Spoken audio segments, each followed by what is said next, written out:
Com esse pano de fundo, dá para a gente entender melhor essa história da mulher samaritana, tá bom? Vamos lá, eu vou ler mais. Versículo então 5. Jesus então chegou, pois, estou falando de João 4, versículo 5, tá? Chegou, pois, a uma cidade samaritana chamada Sicar, perto das terras que Jacó dera a seu filho José. Estava ali a fonte de Jacó. Cansado de viagem, assentara-se Jesus junto à fonte por volta da hora sexta. Irmãos, ó Senhor Jesus, essa hora sexta, pelo horário romano seria 6 horas da tarde, mas seria no horário judaico meio-dia. Então, pelos acontecimentos posteriores, é mais provável que seja no horário judaico, ao meio-dia, tá? E versículo, né? Aqui diz aqui, versículo 7, né? Nisto veio uma mulher samaritana tirar água. Disse-lhe Jesus, dá-me de beber. Tá? Aí então começa a história da mulher samaritana. Bom, vamos fazer algumas ponderações. Primeiro, versículo 8 diz assim, pois seus discípulos tinham ido à cidade para comprar alimentos. Irmão, não é normal Jesus mandar todos os seus discípulos para comprar alimentos e ele ficar só esperando ali junto ao poço de Jacó. Não é normal, não é isso? Alguém deveria acompanhar Jesus e outros discípulos irem para lá. Irmãos, isso mostra que Jesus propositadamente mandou todos os discípulos porque ele precisava conversar com essa mulher samaritana. Ele precisava salvar a mulher samaritana, né? Então, ele, de propósito, mandou, né, para comprar alimentos. Em segundo lugar, outra ponderação. Por que essa mulher apareceu sozinha? Naquele tempo, era usual que as mulheres saíssem em grupo, para a segurança delas, né, mas para o final da tarde para tirar água, não no sol do meio-dia. Então, muito provavelmente, essa mulher não tinha uma boa reputação. Ela então estava tirando água, né, fugindo da multidão, fugindo de outras companhias. Então, provavelmente, mais tarde nós vamos ver que ela deve ser, né, alguém que já casou 6 vezes, né, e estava amigada de uma outra, da 7ª pessoa, né, e não tinha boa reputação, não gozava de boa reputação na sua cidade. Então ela veio tirar água sozinho, tá? Então, irmãos, primeira coisa que eu quero comentar a vocês, Jesus, ele é muito sábio.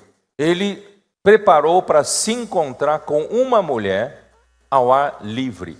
Ele se encontrou com Nicodemos no interior de uma casa e de noite. Agora, se você imagina se Jesus estivesse encontrando com uma mulher sozinho de noite dentro de uma casa, irmãos, isso traria muitas suspeitas. Então, Jesus é muito sábio. Por isso, irmãos, essa é a primeira prudência que eu quero recomendar a vocês, tá? A não ser, né, essa mulher seja a sua esposa, não é isso?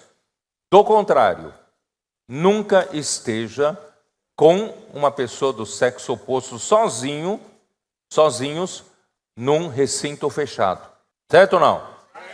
Vamos agir às claras.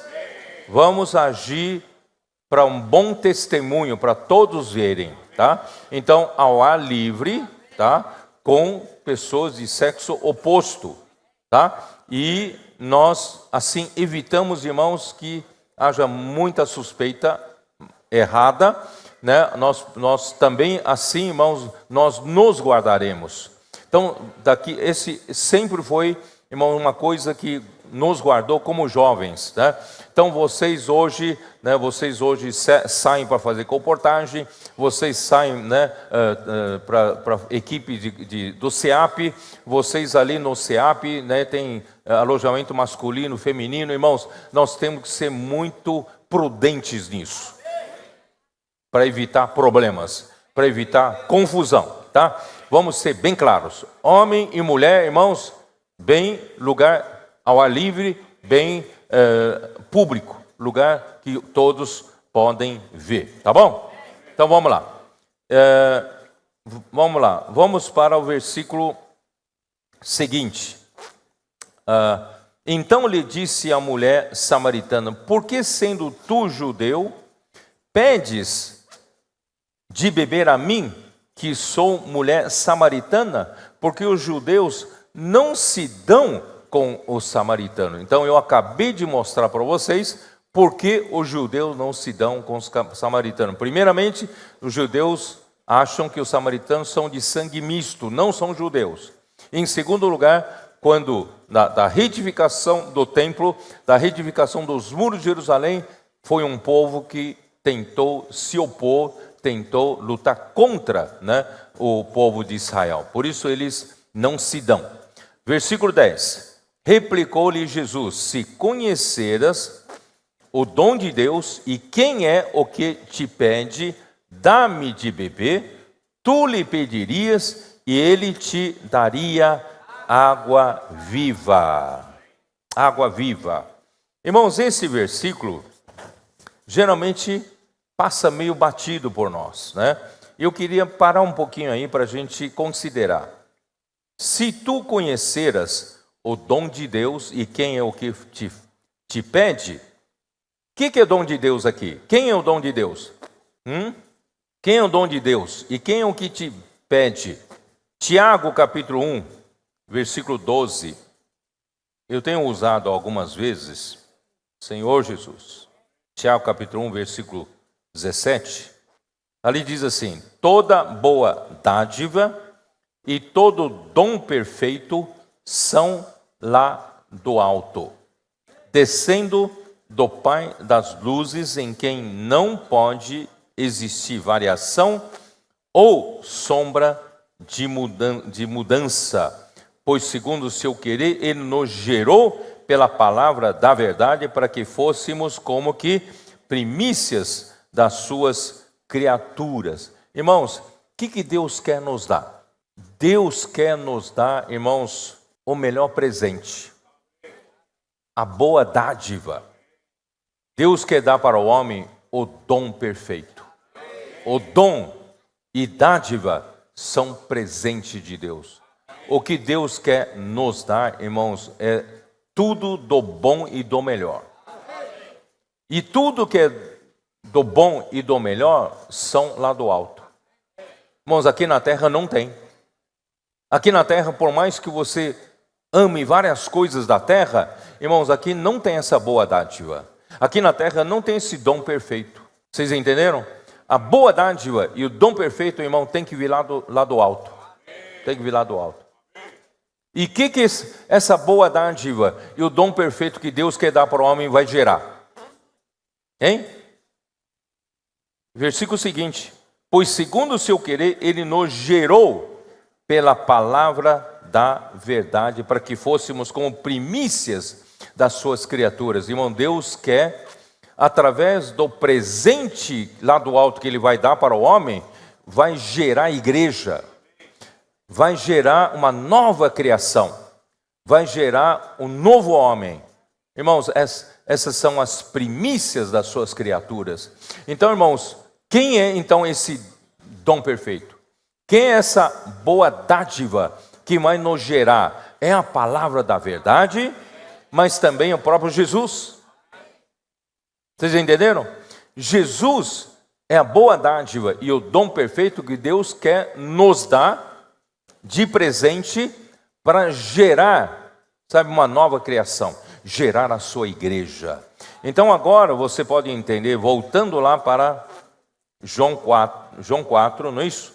Né? Se conheceras o dom de Deus, de onde veio esse dom de Deus? Lá no capítulo 3, versículo 21, o que diz? Quem vem das alturas, certamente está acima de todos. Quem vem da terra é terreno e fala da terra. Quem veio do céu está acima de todos. Quem é esse que vem das alturas? É Jesus. Jesus Cristo veio das alturas. E ele veio do céu, ele está acima de todos. Certo? E testifica o que tem visto e ouvido lá de cima, lá do alto. Contudo, ninguém aceita o seu testemunho. Quem, todavia, lhe aceita o testemunho, por sua vez, certifica que Deus é verdadeiro. Quem aceita esse dom perfeito, quem aceita Jesus Cristo, irmãos, certifica que Deus é verdadeiro. Pois o enviado de Deus fala as palavras dele. Vocês estão entendendo que o dom de Deus é uma pessoa, mas ele é enviado sempre por meio da palavra. Olha a importância da palavra, né? O enviado de Deus fala as palavras dele, porque Deus não dá o Espírito por medida. O Pai ama o Filho e todas as coisas lhe tem confiado às suas mãos. Ele confiou, irmãos, toda a criação.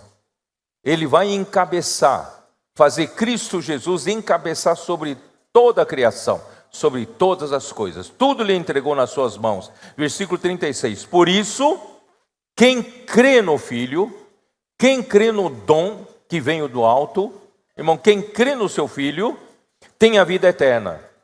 O que todavia se mantém rebelde contra o Filho, não verá a vida, mas sobre ele permanece a ira de Deus. Não sei se vocês estão me entendendo, né? Que isso tudo que João está escrevendo, o dom de Deus, irmãos, é Jesus, e quem crê nele, quem o aceitar o seu testemunho, porque ele fala o que ele vê, o que ele viu, né? O que ele experimentou lá do alto. Se você aceita o seu testemunho e crê nele, crê na palavra dele, o que vai acontecer? Você vai ganhar a vida eterna. Não é maravilhoso? Ganhar a vida eterna. E não verá, mas quem se mantém rebelde contra o Filho, não verá a vida, mas sobre ele permanece a ira de Deus. Jesus, então, é o próprio dom de Deus. Ele também é a palavra que traz o dom de Deus até o homem, traz o próprio Deus para o homem. Essa mulher samaritana, irmãos, representa todo homem que tem um grande vazio dentro de si, no dia em que se desconectou de Deus pela desobediência à sua palavra. Então o homem está vazio, porque está carente da realidade, carente da verdade. O que está dentro de todo homem caído, irmãos, é um vazio de falsidade, vaidade e mentira. Nós ficamos conectados, irmãos, ao império das trevas, ao pai da mentira. Mas nada pode preencher o vazio do homem, senão a água viva. Quando você sai para pregar o evangelho, você encontra todas as pessoas com esse vazio no coração. É ou não é? Posso orar por você? A pessoa pode estar bem vestida, mas ela tem um vazio. E nada pode satisfazê-lo, certo? E essa mulher, né, representa também o homem religioso, que possui o poço de Jacó, que sustentou ele por tantos anos. Esse homem não pode entender o que seria água viva, porque o homem tem um conceito da religião, a religião judaica, a religião do samaritano, a religião do homem. Irmãos, o homem confia na sua religião, porque o poço de Jacó, irmãos, nosso pai Jacó nos deu esse poço e nós estamos aqui sobrevivendo graças a esse poço. Irmãos, nós não podemos confiar na religião. A sua vida da igreja religiosa, irmão, isso não é confiável e não vai te trazer satisfação. Então, verdadeira satisfação, irmãos, quando você bebe da água viva. Esta manhã eu estou vendo os irmãos alegres. Por que estão alegres? Porque são pessoas que bebem da água viva. Água viva. É a única que pode satisfazer, certo? Então, aí a mulher respondeu-lhe ela, no versículo 11: Senhor, tu nos tens como atirar, e o poço é fundo, onde, pois, tens a água viva? Né? És tu, porventura, maior do que Jacó, nosso pai, que nos deu o poço, do qual ele mesmo bebeu, e bem assim seus filhos e seu gado? Irmão, não sei se vocês entendem, para você ganhar alguma satisfação da religião, para você poder saciar um pouco da sua sede daquele poço de Jacó, o poço é fundo, não está acessível ao homem. O homem precisa o quê? Precisa de um utensílio com um pouco de esforço para tirar essa água. Então por isso que a mulher perguntou: você não tem com que tirar a água do poço que é fundo? Como você tem a água viva? Irmãos, toda religião exige a obra dos homens. Você precisa fazer o bem para que Deus possa te abençoar. Você precisa, guardar a lei para que você seja aceito por Deus. Então, a religião sempre exige a contrapartida do homem. Então, o homem tem esse conceito: eu preciso fazer alguma coisa para Deus, para que Deus possa me receber bem, me aceitar, para que eu possa viver bem. Irmãos, infelizmente, esse é um conceito religioso, e essa água não vai te satisfazer. Você ainda vai tornar a ter sede. Todo domingo, muitas pessoas, vão para a missa dominical, vão para culto dominical. Irmãos, para quê? Para cumprir a sua obrigação, para tirar um pouco da água daquele poço, para amenizar um pouco a sua consciência, ter um pouco de paz com o Senhor, mas não lhe traz satisfação. Vive a semana inteira vazio dentro de si. Então, irmãos, a vida religiosa não vai satisfazer você. Agora, pelo contrário, se você viver o dia todo imerso na palavra, pega esse papelzinho. Cadê o papelzinho? Eu não tenho. Pega o papelzinho. Você está com o papelzinho aí? Carrega o papelzinho no bolso. Se você pega esse papelzinho de manhã, o que acontece? Qual a primeira coisa que você faz? Faça a imersão. Certo? Ora ao Senhor. Faça a imersão. E inculca a palavra no coração. Certo? Essa palavra vai permanecer durante o dia todo na sua vida. De tempo em tempo você pode puxar de novo o papel, não é isso? E fazer de novo a imersão. É ou não é? Irmãos, isso é água viva. Essa água viva vai satisfazer você, porque você está inculcando a própria palavra no seu coração, tá? Não é viver uma vida religiosa, cumprir requisitos religiosos, ter um cântaro para tirar água, porque a água é funda. Irmãos, hoje Deus está acessível para nós. Hoje, irmãos, uma pessoa nova que entra na igreja, mal sabe orar direito, não entende a Bíblia direito, já pode puxar esse papelzinho da imersão. Ela está em iguais condições que você. Essa pessoa nova na igreja também já pode fazer imersão. Vocês estão entendendo? Não precisa ter um cântaro para puxar do poço que é fundo. A pessoa nova, irmão, já sabe fazer imersão. Não precisa pregar, saber pregar. Ela também pode convidar seus vizinhos, seus amigos, vem ver. Certo?